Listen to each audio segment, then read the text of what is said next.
Morning. So we're starting a new summer series, and we're going to be looking at the Old Testament. And I know, so you're like, oh, Old Testament has all those books I usually skip through when I'm reading. But Old Testament is history, and why is that important? Because those who don't know history are doomed to repeat it, as it says, or as one wag says, history doesn't repeat, but it does rhyme. Okay? And part of the reason to take a look at this is to see how God has been present in the lives of those who believed in Him, and that gives us hope for today. I got a quick question for you, and some background here. We are awash in the world today with advertising. We get it everywhere. You know, you go through a store and you're looking at stuff, and you come back and you're taking a look at your Facebook feed or social media, and suddenly there's ads for whatever you were looking by. That's because there's little Bluetooth signals everywhere around, and they're following what we look at, etc. And we got advertising everywhere. But think about a time without advertising, where there were no billboards or color aspects of this. Well, in Isaiah, there wasn't that. There were criers or announcers that would go around from town to town to tell people what had been going on. Okay? And this good news was huge information. Everybody wanted to hear what's going on, because that was the fastest they could hear something. And so today, we're going to talk about this. And I want to start out by the following. Tell me about some bad news you've been informed about this week. And I'm talking about something that happened to you, something that you were informed of through media or someone told you, etc. Terrible train wreck in India. Hundreds dead. What else?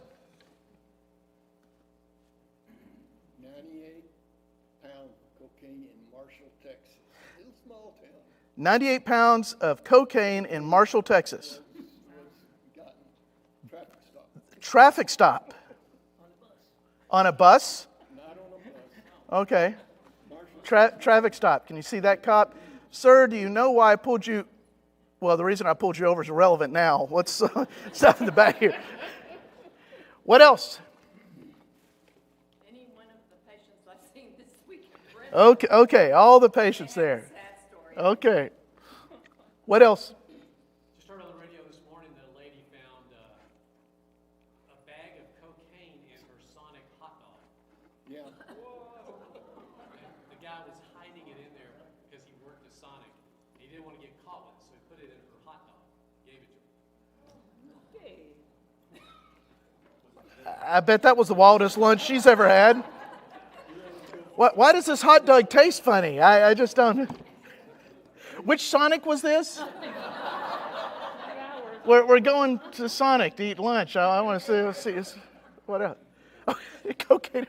Okay, that's great. Yes. I keep hearing about them going to be switching to digital currency, and the dollar's not going to be worth anything. No cash. I didn't see this. Digital currency, no cash. What else? The war in Ukraine. The war in Ukraine. We can keep going, right? So now let me switch a little bit. Tell me some good news. Not something that happened to you, something that you saw on media or was told to you. Not as many hands jumping up as quickly. Okay. Okay.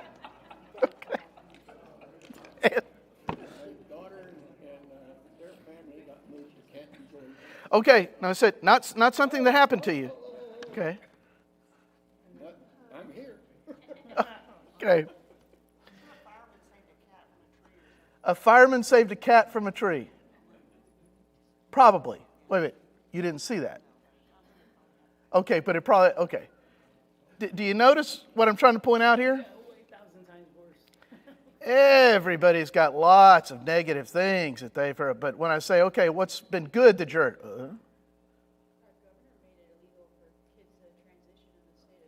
Okay.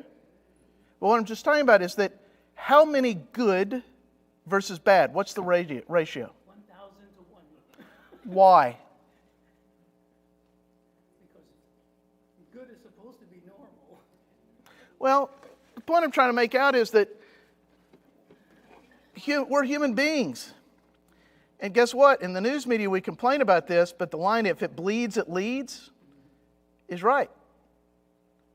You know, when Channel 5 or the local news come up and says, this tonight, nothing bad, everything good. And you go, oh, and you change the channel. Right? Because it's like, oh, that's not interesting. That's the focus. We complain about politicians going negative, but guess what? When they go positive, they don't get the votes. If they go negative, they get people angry and they vote. That's human nature. That's fallen human nature. Okay? And if you try and show out the positive, for example, I'll point out to my business students, several years ago, Fortune magazine did a survey of CEOs around the world. And it said, what qualities do you need to be a good CEO? 2 things tied for number 1. International marketing experience and ethics. And yes, students like my daughter here chuckles at that because young people are going, what?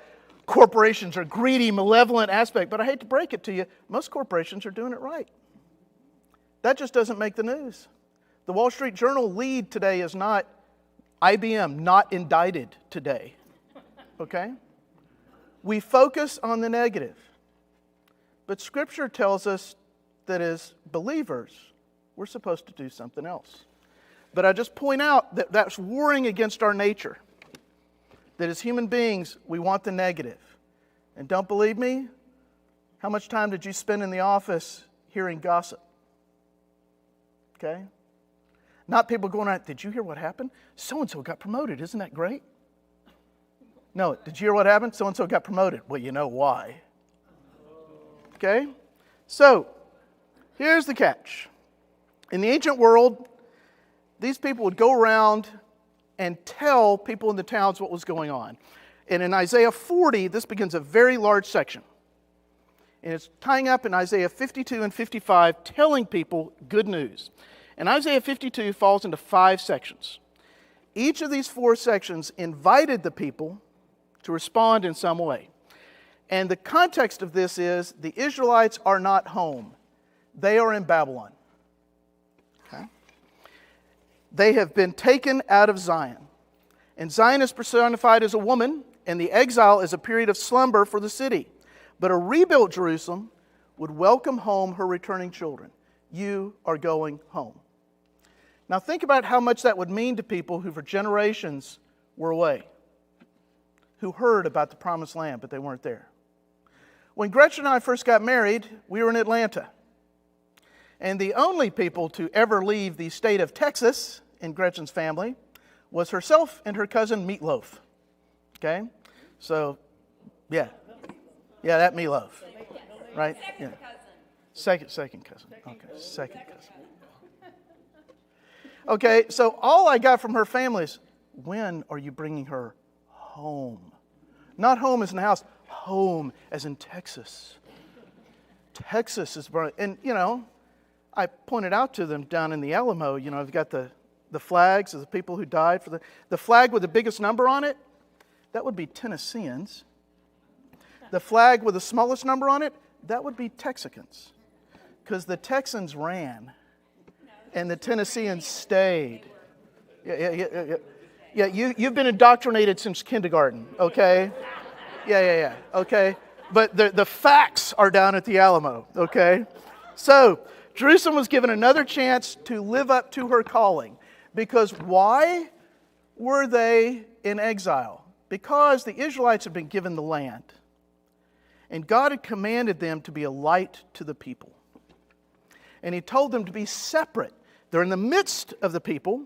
Israel was the crossroads of all world trade at that time. So the world is going to be interacting with them. And God put them there purposely. You are going to have to interact with the world. But I'm commanding you to be different, to live a different life, to be an example to them. But what had the Israelites done? Basically what we struggle with today. They're in the midst of all these cultures. Well, you say there's only one God.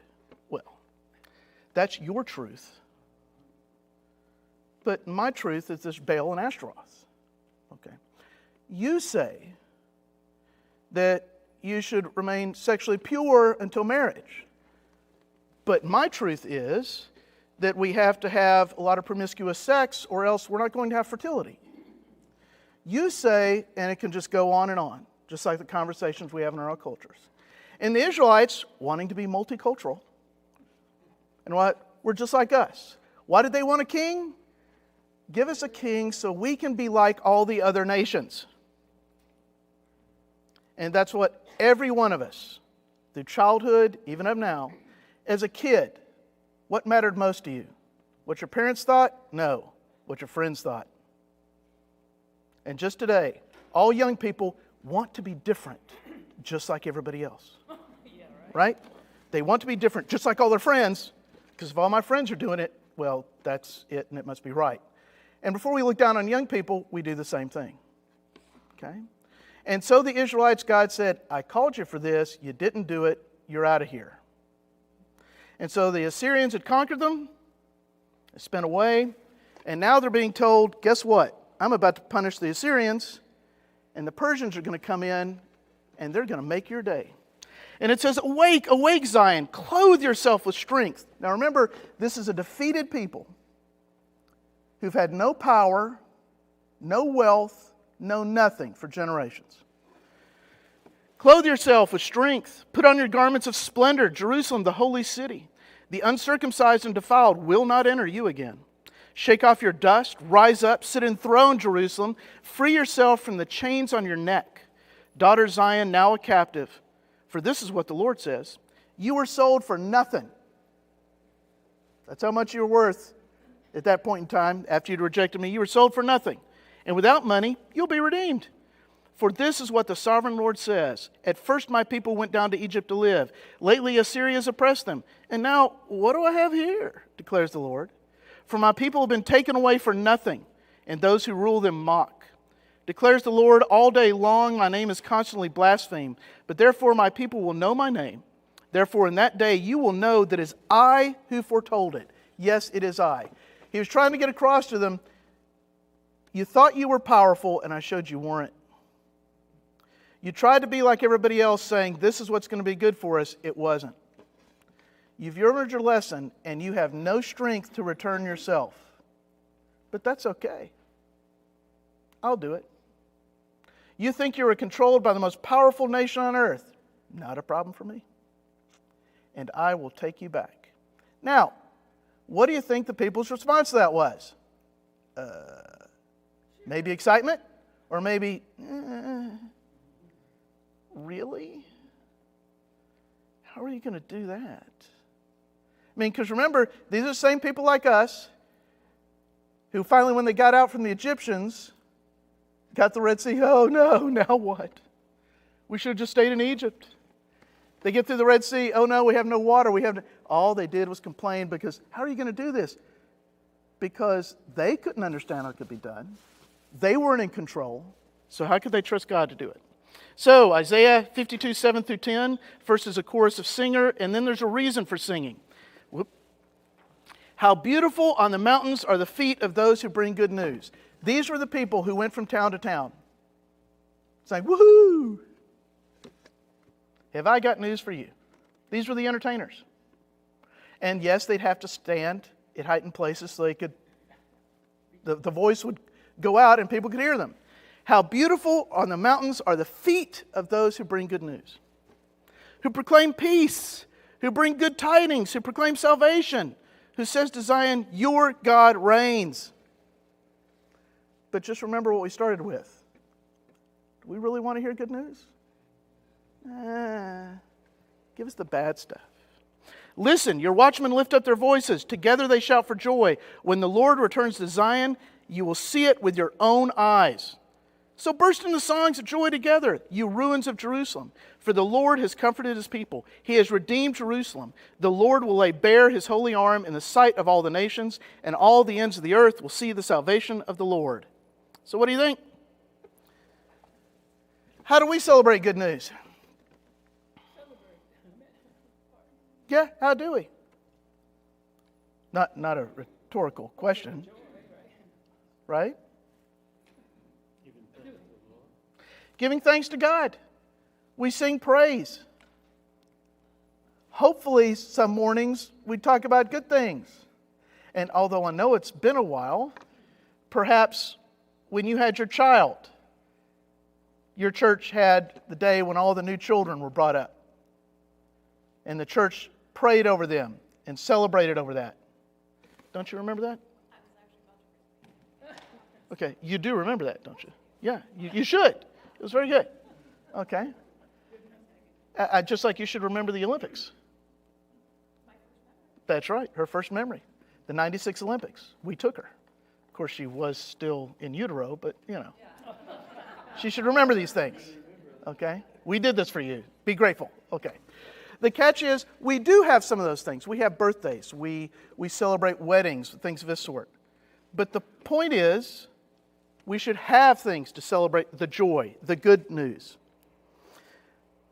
And when we fully trust, what does that give us? Peace. We don't have to worry about who's at war with who. What's going on? Because it's easy to get sucked into that negative. All the corporations are greedy and just taking advantage of us. Okay? The left is trying to destroy America. The right is trying to destroy America. The Russians are trying to attack everybody. Okay, well, that one's true. Okay, so, no. But no, we get caught up in this stuff rather than, is God in control? If He is, then what's the problem? Even though we may not understand it, how do we do it? So, in addition to singing, what do you do in your regular life? Prayer. But when we pray, and I'm not asking for a response, I'm just asking you to think about this. Are most of our prayers focused on asking God for stuff? Or having Him fix stuff? Or is it focused on, thank you for what you've already done for me? Because that perspective changes how we pray, how we view life, etc. Okay? Again, God calls us to be different. So, what circumstances keep us from having that concern for salvation for the whole world? We've talked about this before. Most of the people in this room are just beginning their working careers. And so you've got a lot of years before you have to think about retirement. But at some point in time, we're supposed to be thinking about retirement in this country. But we're Christians. We don't retire. So what are we thinking about using that? Because God's kingdom still needs to be served. And so what are we going to do with that? And if you've got some time this afternoon and you want to relax but something builds you up, go watch Chariots of Fire. Okay? And after you watch Chariots of Fire, go dig up some stuff on what happened to that guy. So in Chariots of Fire represents a gentleman from Britain who ran in the Olympics, early 1900s. And at the last moment he realized he was being asked to run on a Sunday, and he refused. Okay? And because he refused, they put him in a longer race, which he hadn't trained for. But he won. Not only did he win, but he broke the world record that stood for another 4 Olympics. He was offered what in today's world would be promotion deals that would have been millions upon millions of dollars. And he turned it all down because he went to be a missionary in China. He was there when World War II started. He got his family out, okay? But he stayed back with his congregation, and his congregation and everyone else was put into an internment camp, a Japanese internment camp. Okay? While there, he got a brain tumor. Okay? And of course, as that brain tumor grew, that caused pain every day. Okay? But he would start every day with fellow ministers, and they would pray and give thanks for the opportunity to serve people. And oh, by the way, In his spare time, he wrote out textbooks from memory because he'd gone to Oxford, and he trained the kids that were in the internment camp. He died of that brain tumor in the internment camp. The children, when they were free, applied for Oxford, and you have to take a qualifying exam. Every one of those kids passed it with flying colors. And one of the men that was in the camp made this statement: I did not believe in God. And of course, being in World War II, I didn't see a whole lot of reason to believe in God. And then I watched this man who never complained, who always had a smile on his face, even though we knew he was ill, and he took care of everyone else before himself. And I realized there has to be a God because there is an angel. Okay? He is buried in China. Right now, his burial plot is underneath a parking lot. Been there. But if you go to Scotland, there is still a memorial held for him every year. Because he didn't retire. He said, God's in control, and I am called to proclaim salvation to the world. So, a call for a new Exodus. This is what he's telling him. You are going to go back to Israel. You're going back to Jerusalem, and this is what I need. Depart, get out of here. But notice, touch no unclean thing. Come out from it and be pure. Be holy, because I am holy. Be pure, you who carry the articles of the Lord's house. But you will not leave in haste. You will not go in flight. Why? For the Lord will go before you, and the God of Israel will be your rear guard. What happened after this? Cyrus, who, if we studied before, was a Persian Zoroastrian king, and he's the only other person, non-Jewish, to ever be called Messiah.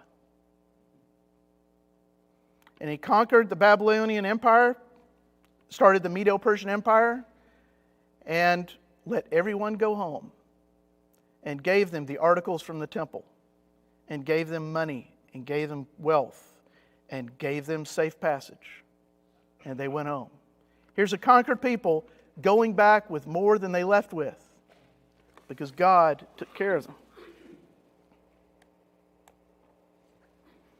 So what keeps us pure from sin? What allows us to keep ourselves pure in day-to-day things? And I just point this verse out because there's a lot of sin out there. And we have to be discerning and we have to deal with things. But we shouldn't ever forget the basics, which is this. Religion that our God, our Father, accepts as pure and faultless is this: to look after orphans and widows in their distress, and to keep oneself from being polluted by the world. It is easy for us to get caught up in minors. Theology should be discussed, okay? But as Corinthians points out, we can have disagreements on theology and still be brothers. I was recently told that I am not a Christian because I don't speak in tongues. Okay? And of course, from our brotherhood, we would scoff at that. And yet, there are those in our brotherhood that would tell people, if you have a cross on your church steeple, that's bad. Or, I always remember when we moved from Alabama to Oklahoma, and youth group there was getting together, and it was announced at church and said, okay, kids, remember this Wednesday, we're going to get together for devotional at so-and-so's house. Bring your bathing suits because we'll go swimming. And I turned around to a kid next to me and I said, so you believe in mixed bathing here? And I'm in 7th grade, right? And this guy looks at me and goes, I don't know what you people do in Alabama, but I don't take a bath with anybody. Okay? Because in deep South Alabama, mixed swimming? You heathen. Okay? Oklahoma, conservative church. Mixed, what? What are you talking about? Okay? We can get caught up in all these things. And you have the right to your opinion, and we can discuss it, etc. But this is what God says is the core. He said, if you forget this, the other stuff really doesn't matter. But if you get this right, then we can talk about the other stuff. Okay? You have to remember that as you walk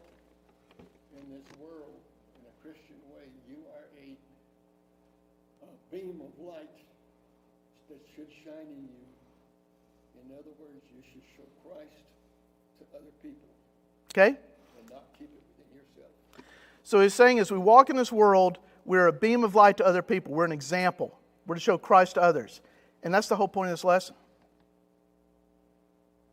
And we'll get into this as the rest of the summer series goes. But we're talking about, as Christians, we talk about we hate the sin, but we love the sinner. It doesn't come across that way a lot of times. And so non-Christians are going, you really love me? I'm not so sure about that. Or how about this one? If we truly believe God is sovereign and He's got everything in control, then why do we get so worried about stuff? Why do we get so troubled? How are we unlike anybody else we interact with? But here in Isaiah 52, they stand on the verge of this, and this is a key thing to remember. The enemy of faith is a loss of hope. And today's passage calls us to have hope in God's presence. So, several things had to happen from this verse for God's presence to take root. They had to affirm the value of the messengers. How beautiful are the feet of the people that go. Now, I realize it's summer. And okay, so for the ladies in the groups, I got to get beach ready. So I've got to have a pedicure and, paint my toenails and all this stuff. And y'all do whatever y'all want to do. But I got to tell you, guys, we don't look at toenails. I mean, it's just not a thing. But, whatever you need to get ready for your feet, trusting the messengers to speak the truth, accepting the opportunity to transform what's bad, and introduce the worship that God desires. These elements are what God called them to do, so they could be the example that were necessary. Now, there's no greater calling than being that example, all right? But the problem is that many times as we Christians don't act like we have that hope. We worry about the future. We worry that God won't fix it, or He won't fix it the way we want it fixed, right? And the catch is, we want to know the future. And God calls us to have faith. So I've done this before. I want to do it again. And I got to pick somebody I haven't done this to. This is what happens when you sit on the outside. I have a nice $20 bill. Okay? I'm going to put it in one of my hands. And if you guess which hand it is, you get the cash. Okay? Now, before you guess, I want to give you some advice.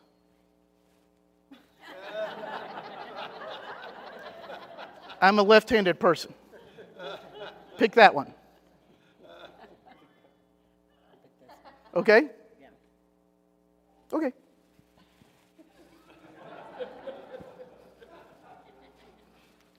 What? Don't you trust me? That's the point. We don't want to trust God. We want to know ourselves.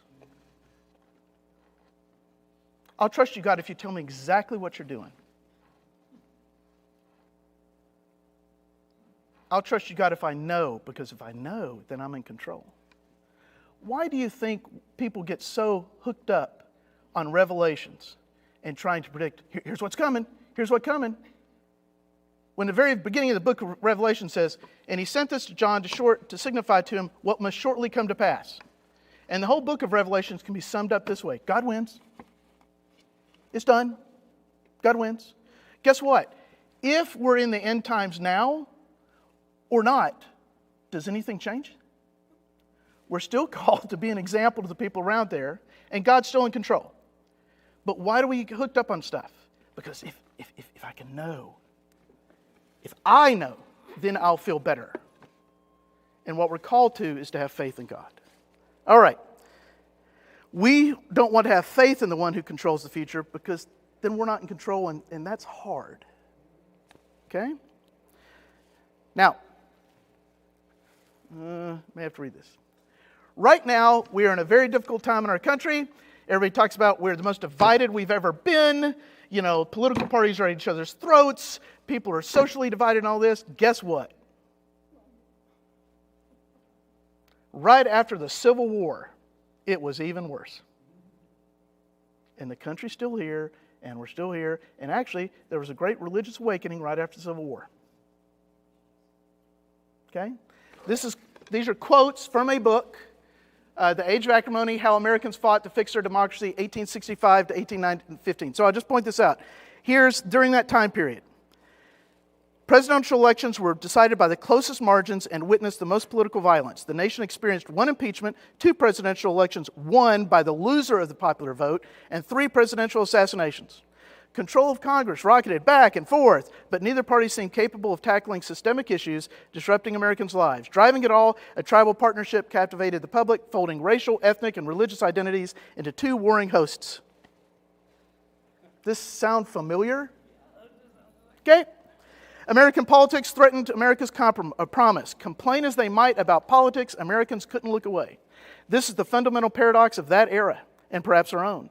Americans bemoaned the failure of the democracy, but also joined in its worst habits with a very zealous fixation. Americans faced a long crisis of popular government, self-inflicted and eventually self-cured.